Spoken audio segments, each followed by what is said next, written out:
Yesterday we talked about the rigid motion of translations where an image slides over from one place to another and is more like a copy and a paste. The orientation stays the same and the two shapes are congruent. Today we're going to talk about reflections. So before I start, could you take a minute and read the paragraph about reflections? So it says that a reflection can either be single points or entire shapes that are flipped or reflected over a line. So we need to know that a reflection is flipped or reflected and it's over a line. And this line is called a line of reflection. So sometimes the X and Y axes are used, and sometimes a line must be drawn in order to reflect the points or shapes. We're going to do an example of that too, but it says, for example, if the line is reflected over y equals 3, you would have to draw the line on the y-axis at 3 and then reflect the shape. So what I would like you to do is take a second and we're going to graph the 3 points A, B, and C. So A is at negative 1, 0. So if this is 0, 0, negative 1, 0 is right here. And we're going to put letter A. And B is at negative 4, positive 2, which is right here. And C is at negative 2, positive 4, which is up here. So could you please take a second and graph A, B, and C? So A, B, and C is a triangle, and I don't want you to start thinking about Pythagorean again. I don't want you to think about A squared, B squared, and C squared. We're not working on that. What we're working on is reflecting A, B, and C over the x-axis. So we have our triangle A, B, and C, and I'm going to highlight the x-axis. That's my line of reflection. What that means is I am going to reflect the triangle A, B, and C over the x-axis, as if the x-axis was a mirror. So if I pretend like I was folding my graph right in half, and A, B, and C would come down.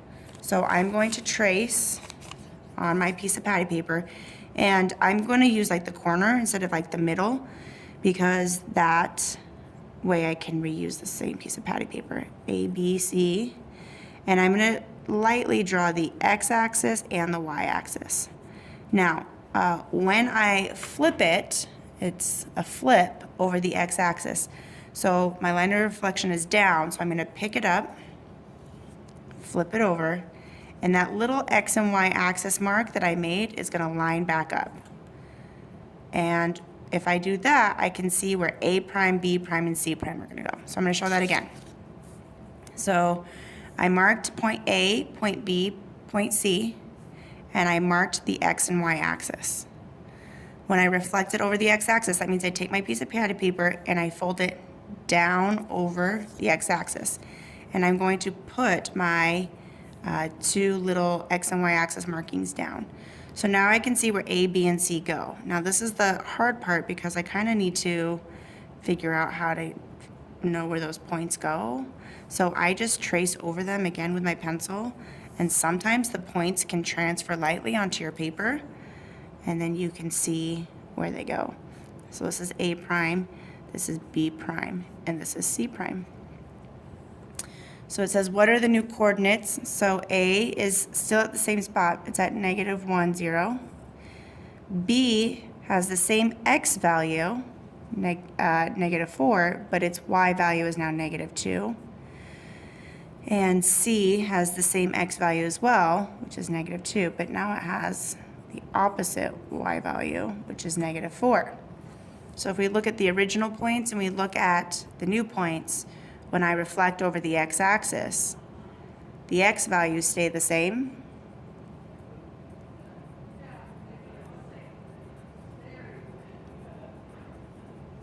And the y values flip. So if they're positive, they become negative, and if they're negative, they become positive. Now, are they congruent? Well, I'm hoping they are because I just traced one to the other. So it's yes, they are the same size and shape.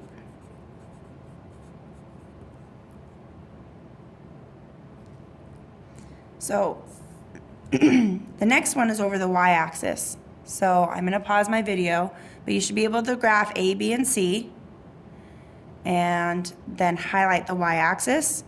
And it's the same A, B, and C, so you can use the same piece of patty paper. So I'm gonna hit pause on my video. I'm gonna do it really quick. And then when I hit resume on my video, my triangle will already be there. So A, B, and C is in the same place as it was in the first example. We're reflecting over the y-axis, so I highlighted the y-axis. That's my line of reflection. Same triangle, not a squared, b squared, c squared. We're reflecting it over the y-axis. So I'm gonna use my same piece of patty paper, and my x and y-axis should still be lined up, and my A, B, and C.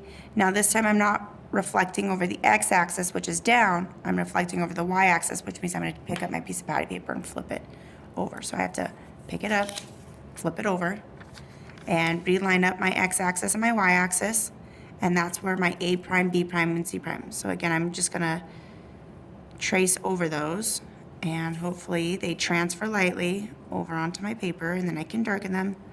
And this is A prime, and this is B prime, and this is C prime. And my coordinates for A, so if I look here, my x coordinate flipped this time, so now it's at 1, 0.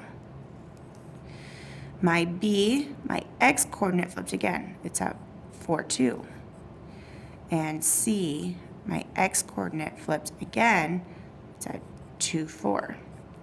So this time, the x-axis flipped, and those ones stayed the same.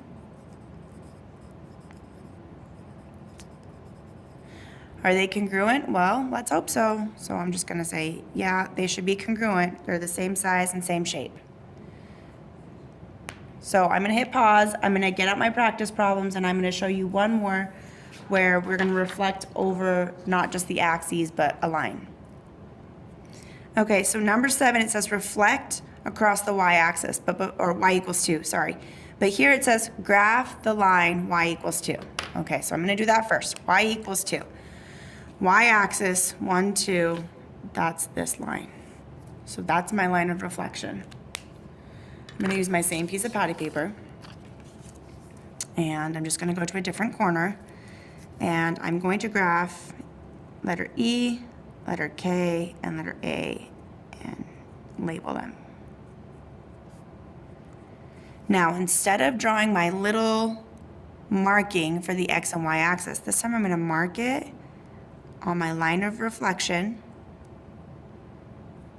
and another axis. So it gives me like a plus sign. So I didn't do it here at X and Y axis because that's not where I'm flipping it anymore. I'm flipping it at Y equals 2, and I need another marking so I have a plus sign so I know how to flip it. So again, I'm flipping it over the Y axis, so I'm gonna pick up my piece of patty paper and flip it over. So pick it up, flip it over. Now, after I've done that, my little plus symbol, I'm gonna line it back up with the y-axis and my line of reflection, so right there. And now I know where my points go. Oh, I'm gonna trace over them through the top, and hopefully they transfer. Yay, they did. So, if you're having a hard time remembering which letter goes where, just put your patty paper back and say, okay, that one's letter K, so this is K prime. Or I can look and say, okay, A is on the right, so on the right will be A prime. And then E is here, E prime. And that's it. That's how you reflect across a line that's not an axis. Now this page has a couple more where you're reflecting across lines that aren't axes. So if you need another example, or if you have more questions, you can raise your hand and ask for help. The first questions on your practice problems are just over an axis, so you should be able to do that. If you need multiple pieces of patty paper, don't hesitate to ask. There's a lot of patty paper that I cut this morning, so it's available to you. If you feel like you can start doing it without the patty paper, try, and then use the patty paper to check your answer. And if you got it right, maybe then don't use the patty paper anymore. But if you didn't get it right, maybe do a couple more with the patty paper. I hope you guys have a great weekend, and see you on Monday.